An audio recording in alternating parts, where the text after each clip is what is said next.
Hello guys, CSK கிட்டேருந்து ஒரு big update வந்திருக்குங்க. அந்த அப்டேட்டுக்காக தான் ரசிகர்கள் எல்லாருமே ஆவலோட காத்துட்டு இருந்தோம். அப்படி என்ன அப்டேட் அப்படின்னு பார்த்தீங்கன்னா, பிளேயிங் லெவலில் ஒரு முக்கியமான 2 அதிரடி வீரர்களை கொண்டு வரலாம் அப்படின்னு சொல்லிட்டு CSK management versus CSK captain Ruturaj Gaikwad எல்லாருமே டிஸ்கஸ் பண்ணி ஒரு அழகான டிசிஷன் எடுத்திருக்காங்க. ரசிகர்கள் எல்லாருமே எதிர்பார்த்த ஒரே ஒரு விஷயம் இந்த விஷயம் தாங்க. என்னடா இப்படி போயிட்டுருக்கே பிளேயிங் லெவலில், என்னடா இப்படி ஒரு ட்விஸ்ட் எடுத்துகிட்டு வராங்களே, ஸோ எப்படா நாம் எதிர்பார்க்குற பிளேயர்ஸ்லாம் உள்ளே கொண்டு வருவாங்க அப்படின்னு சொல்லிட்டு நம்ம எல்லாருமே எதிர்பார்த்தோம். அந்த ஒரு விஷயத்தை தான் இப்போ சிஎஸ்கே மேனேஜ்மெண்ட் பண்ணியிருக்காங்க. அடாடாடாடா, ஸோ இதுக்கு தானே நம்ம வெயிட் பண்ணோம். வாங்கடா சூப்பர், இப்படியே மெயின்டைன் பண்ணுங்கள், கண்டிப்பாக சூப்பராக இருக்கும். இன்றைக்கி ஆர்சிபிக்கு எதிரான போட்டியில் சிஎஸ்கேவில் இணையும் அதிரடி 2 ஹிட்டர்கள்ங்க. அந்த அதிரடி 2 ஹிட்டர்கள் யார் யார் அப்படின்றத நம்ம பார்த்துடலாம். ஒரு பக்கம் ஊர்வில் பட்டியல் வந்து போன சீசனில் சிஎஸ்கே நீ பிளேயிங் லெவலில் போட்டிங்களே, இந்த சீசன் ஏன்டா அவனை வெளியே உட்கார வச்சிருக்கீங்க அப்படின்னு சொல்லிட்டு ரசிகர்கள் அவங்களே கேள்வி கேட்குறாங்க. ஸோ அப்படி தான் இப்போ போயிட்டுருக்கு. ஊர்வில் பட்டியலே பிளேயிங் லெவலில் எடுத்துகிட்டு வரலாமே அப்படின்னு சொல்லிட்டு நிறைய ரசிகர்கள் இதுக்கு ஒரு கொஸ்டின் மார்க் போட்டிருக்காங்க. ஸோ ருத்ராஜ் கேக்வாட் இதுக்கு என்ன ஒரு டிசிஷன், யாரை போடலாம், என்ன பண்ணலாம் அப்படின்னு சொல்லிட்டு அவருடைய பிளேயிங் லெவலில் ஒரு தவறான டிசிஷனை எடுத்துகிட்டு வந்துட்டு இருக்காரு அப்படின்ற மாதிரி கேள்விகளும் போயிட்டுருக்கு. ஸோ என்ன நடக்குது, என்ன பண்ணிட்டு இருக்காங்க, எந்த மாதிரியான பிளானில் போயிட்டுருக்காங்க, ஸோ அப்படி இருக்கும்போது இந்த மாதிரி அப்டேட் தான் நமக்கு தேவைப்படும் அப்படின்றது தான் ரசிகரோட எதிர்பார்ப்பாக இருக்குது. இன்றைக்கி நடக்கக்கூடிய இந்த போட்டியில் ஊர்வில் பட்டியலை கம்பல்சரியாக உள்ளே கொண்டு வந்தே ஆகணும் அப்படின்ற ஒரு கட்டாயத்தில் சிஎஸ்கே கேப்டன் இருக்கார். ஏன்னா கார்த்திக் சர்மான ஒரு இளம் வீரரை எடுத்து வச்சாங்க. அவன் என்ன பண்ணுறான்னு ஒன்றும் புரியல, அவனுக்கு புரியல, சிஎஸ்கே டீமுக்கு புரியல, ரசிகர்களுக்கும் புரியல. ஸோ ஓகே, இளம் வீரர்கள் பக்கம் போனது சிஎஸ்கே ஒரு நல்ல அபிப்பிராயம் தான், நல்ல ஸ்டாண்டர்ட் தான். ஓகே, இளம் வீரர்கள் நம்ம அடுத்தடுத்த சீசனில் டீமை டெவலப் பண்ணுவோம், அந்த ஒரு டிசிஷன் ஓகே, கரெக்டு தான். பட் இப்போ இருக்கிற சுச்சுவேஷனில் வந்து அவர் மேலே ஏகப்பட்ட ப்ரெஷரை நம்ம போட்டோம் அப்படின்னா எப்படி அவங்க வந்து ப்ளே பண்ணுவாங்க அப்படின்றது தான் ஒரு மிகப்பெரிய ஒரு கொஸ்டின் மார்க்காக இருக்குது. ஸோ அதனால் முடிஞ்ச அளவுக்கு எக்ஸ்பீரியன்ஸ் கேண்டிடேட்டை வந்து நம்ம உள்ளே இறக்கினா தான் வந்து பர்ஃபெக்டாக இருக்கும். அதை பார்த்து அவங்க வளரும் போது தான் ஓ இப்படி இருக்குது, இந்த சுச்சுவேஷன் இப்படி ஹேண்டில் பண்ணணும், இந்த மாதிரி இருக்கிற இடத்துல வந்து இப்படி நம்ம வந்து ரெஸ்பான்சிபிலிட்டியான கேம் எடுத்துகிட்டு போகணும் அப்படின்ற ஒரு மைண்ட் செட்டுக்கு அவங்க வருவாங்க. ஸோ அப்படி இருக்கும்போது ஊர்வில் பட்டியல் மாதிரி ஒரு பிளேயரை வந்து உள்ளே எடுத்துகிட்டு வந்தால் எந்த அளவுக்கு சூப்பராக இருக்கும் அப்படின்றது நமக்கு எல்லாருக்கும் தெரியுதோ. ஸோ கம்பல்சரியாக இன்றைக்கி நடக்கக்கூடிய போட்டியில் ஊர்வில் பட்டியலை உள்ளே கொண்டு வந்தாங்க அப்படின்னா சிஎஸ்கேவுடைய பிளேயிங் லெவன் கண்டிப்பாக அஃபிஷியலாக வந்து ஸ்ட்ராங் ஆகும். அதில் எந்த மாற்றமும் கிடையாது. ஸோ நம்மக்கிட்ட இருக்கிற ஒரே ஒரு வீக்னஸ் பவுலிங் லைனப், அது எப்படி சேஞ்ச் பண்ண போகிறாங்க அப்படின்றத போகிற போட்டியில் நம்ம பார்க்கலாம். எப்படியெல்லாம் பவுலர்ஸ் அடி வாங்க போகிறாங்க, அதிலிருந்து எப்படி கற்றுக்கிட்டு வெளியே வர போகிறாங்க அப்படின்றது தான் அங்கே முக்கியமான விஷயமா இருக்குது. ஸோ கண்டிப்பாக அடி வாங்கினா தான் அடுத்த லெவலுக்கு போக முடியும். அந்த ஒரு காரணத்துக்காக தான் இந்த சிஎஸ்கேனி இந்த சீசன் ஃபுல்லுமே யங்ஸ்டர்ஸை உள்ளே கொண்டு வந்ததுக்கு ஒரு முக்கியமான காரணமாக இருக்குது.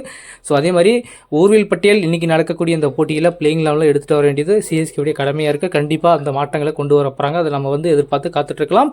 ஸோ அடுத்து இன்னொரு அதிரடியான ஹிட்டர் யார் அப்படின்னு பார்த்தோம்னா டெவால் பிரவிஸ். ஸோ வாடா கொட்டி ஏபிடி, உனக்காக தான்டா சிஎஸ்கே பிளேயிங் லெவலில் காத்துக்கிட்டு இருக்கு, ரசிகர்களும் உனக்காக தான் காத்துட்டு இருக்காங்க. ஸோ அப்படி தான் வந்து போயிட்டுருக்கு. ஏன்னா போன மேட்சே வந்து பிளேயிங் லெவலில் இருப்பார், ஃபிட் ஆகிட்டார், கண்டிப்பாக வரப்போகிறார் அப்படின்னு நம்ம எல்லாருமே எதிர்பார்த்துட்டு இருந்தோம். ஆனால் கடைசியில் அவரை வந்து பிளேயிங் லெவலில் இல்லை அப்படின்ற ஒரு ட்விஸ்ட்டு தான் வந்துச்சு. பட் இன்றைக்கி நடக்கக்கூடிய போட்டியில் கம்பல்சரி அவர் வந்து ஃபிட் ஆகிட்டார், உள்ளே வரப்போகிறார் அப்படின்ற ஒரு அஃபிஷியலான ஒரு ஸ்டேட்மெண்ட் சிஎஸ்கே என்ன கொடுக்கல. பட் இருந்தாலுமே அந்த தகவல் தான் போயிட்டுருக்கு. மேபி இன்றைக்கி நடக்கக்கூடிய பிளேயிங் லெவலில் அவர் வந்துட்டார் அப்படின்னா கண்டிப்பாக அந்த 11ஸில் வந்து கம்ப்ளீட்லி வந்து அந்த சின்ன ஓட்டை எல்லாமே கம்ப்ளீட் ஆயிரும். ஸோ நமக்கு வந்து பேட்டிங் லைனப்பில் வந்து கவலைப்பட வேண்டிய தேவையில்லை. ஸோ பவுலிங் மட்டும் தான் ஸ்ட்ரென்த் பண்ணணும். ஸோ டெவால் பிரவிஸ் வரும்போது சிஎஸ்கேனிக்கு எந்த அளவுக்கு அந்த மிடில் ஆர்டர் வந்து ஸ்ட்ராங்காக இருக்கும், எந்த அளவுக்கு சப்போர்ட்டிவாக இருக்கும் அப்படின்றது நமக்கு எல்லாருக்கும் தெரியும்.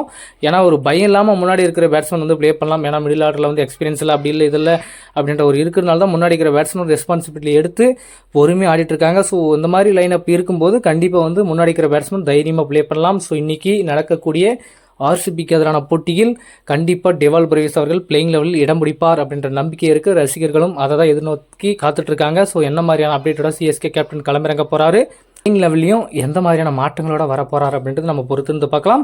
ஸோ அதே மாதிரி ஊர்வில் பட்டியல் பிளேயிங் லெவலில் இடம் பிடிப்பாரா, ஸோ டெவால் பிரவிஸ் இடம் பிடிப்பாரா, ஸோ 2 பேரில் யாராச்சும் ஒருத்தர் தான் இடம் பிடிப்பாங்களா, இல்லை 2 பேருமே இடம் பிடிச்சாலே நமக்கு ரொம்ப சந்தோஷமான விஷயம் தாங்க.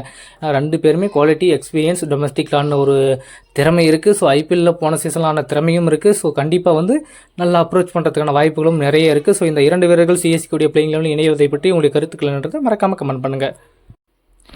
நேற்றைய போட்டி Delhi versus Mumbai Indians. So அம்மா போட்டிங்க. ஸோ யார் ஜெயிக்க போகிறாங்க அப்படின்னு நம்ம எல்லோரும் எதிர்பார்த்தோம். கடைசியில் நடந்த மிகப்பெரிய ஒரு ட்விஸ்ட் என்னென்னு பார்த்தீங்கன்னா, கடைசியில் டெல்லி அணி தான் வந்து மும்பை இந்தியன்ஸ் வச்சு செஞ்சுருக்காங்க. ஸோ டெல்லி அணியின் வீரர் சமீர் ரிஸ்வி என்ன பிளேயரு சிஎஸ்கேனி அவரை எடுத்தாங்க ஃபஸ்ட்டு 8 கோடி ரூபாய்க்கு அவரை எடுத்து செதுக்குனாங்க. ஸோ அதுக்கப்புறம் வந்து வெளியே விட்டாங்க. டெல்லி அணிக்காக ஏலம் எடுக்கப்பட்டு 2 ஆண்டுகள் அந்த டீமில் வந்து கண்டினியூஸாக பர்ஃபார்மன்ஸ் கொடுத்துட்டு வந்திருக்காரு. பட் இந்த சீசன் அல்டிமேட் இன்னிங்ஸுங்க, சரியான பர்ஃபார்மன்ஸ், செம்ம கம்பேக் அப்படின்னு கூட சொல்லலாம். சிஎஸ்கேனிக்கு மீண்டும் ஒரு இதை வந்து ரிமார்க் கொடுத்துருக்காரு அப்படின்னு கூட நம்ம சொல்லலாம். அந்தளவுக்கு ஒரு குவாலிட்டியான இன்னிங்ஸ் நேற்று ப்ளே பண்ணியிருந்தார். 162 ரன்னு அடிக்க முடியுமா அப்படின்ற ஒரு கேள்வி இருந்துச்சு. ஏன்னா பிச்சு கண்டிஷன், ஸோ மதிய மேட்ச் வேறு, ஸோ என்ன நடக்கலாம், சேசிங் வேறு ரொம்ப கஷ்டமாக இருக்கும், ட்ரையாக இருக்கும் அப்படின்ற மாதிரி ஏகப்பட்ட விஷயங்கள் போச்சு. பட் ஒன் மேன் ஆர்மியாக வந்து டெல்லி அணியை வந்து வெற்றி பாதைக்கு கொண்டு சென்றிருக்காரு நம்ம சமீர் ரிஸ்வி அவர்கள். அவருடைய இன்னிங்ஸ் வந்து அல்டிமேட்டாக இருக்குங்க. மும்பையை வந்து பயங்கரமாக வீழ்த்திட்டு மாசா புள்ளி பட்டியலில் டாப்புக்கு போயிருக்காங்க. 2 போட்டிகளிலுமே வெற்றி பெற்று மும்பைக்கும் 2வது போட்டியில் தோல்வியை சந்திச்சிருக்காங்க. கண்டிப்பாக செம்ம பர்ஃபார்மன்ஸ், இன்னும் பயங்கரமான ஆட்டத்தை நம்ம அவர்கிட்ட எதிர்பார்த்தோம். ஸோ கண்டிப்பாக வந்து பயங்கரமாக இருக்குது. 6 விக்கெட் வித்தியாசத்தில் நேற்று மும்பை இந்தியன்ஸை வந்து பொட்டலம் கட்டி வீட்டுக்கு போங்கடா அப்படின்ட்டு தலையில் அடித்து தட்டி தூக்கிட்டாங்க டெல்லி கேபிட்டல்ஸ். ஸோ இதே மாதிரி இன்னும் நிறைய விஷயங்களை வந்து டெல்லிக்கிட்டேருந்து பார்க்கறதுக்கான சான்சஸ் அதிகமாக இருக்குது.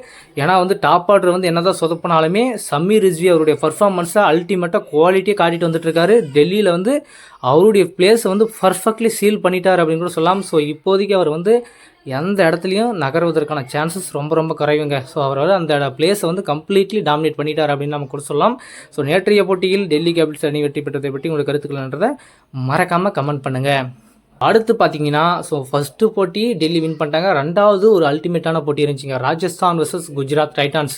சரியான போட்டி, சரியான கேமுங்க. இப்படி ஒரு கேமை பார்க்கறதுக்கு தான் ரசிகர்கள் அவளோட காத்துட்ருக்காங்க. ஏன் அப்படின்னா, ராஜஸ்தான் ராயல்ஸ் அணி ஃபஸ்ட் பேட்டிங் ஆனாங்க, டாஸ் வின் பண்ணி அவங்க அடித்த ஸ்கோர் 210. ஸோ 210 அடிச்சிருக்காங்களே, குஜராத் இதை அடிப்பாங்களா அப்படின்ற நிறைய கேள்விகள் போயிட்டுருந்துச்சு. ஆனால் வந்து எங்ககிட்டையும் பேட்டிங் இருக்குது அப்படின்றத ஒரு கட்டத்தில் ப்ரூவ் பண்ணாங்க. சாய் சுதர்சன் ஒரு பக்கம் சூப்பராக ஆடிட்டு இருந்தார், செம பர்ஃபார்மன்ஸு.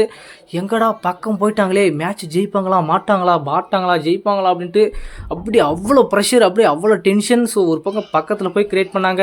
சாய் சுதர்சன் செம்ம இன்னிங்ஸ் கொடுத்தாரு. அதுக்கப்புறம் ரஷீத் கான் கடைசியில் வந்து செம்ம ஒரு பர்ஃபார்மன்ஸு. ஸோ எல்லாருமே சின்ன கேம்பியோ கொடுத்தாங்க. பட் என்ன ஒன்று அப்படின்னா, ஒரு நல்ல பெஸ்ட்டான இன்னிங்ஸை கொடுத்துருந்தாங்கன்னா கொஞ்சம் குவாலிட்டியாக இருந்திருக்கும். ரபாடா ஒரு பக்கம் கடைசியில் பார்த்தீங்கன்னா 16 பாலுக்கு 23 அடிச்சு 6 பாலுக்கு 11 ரன் அடிக்கின்ற ஒரு கட்டாயத்தில் கடைசி கட்டத்தில் வந்து பாலை போட்டாருங்க துஷார் தேஷ்பாண்டே.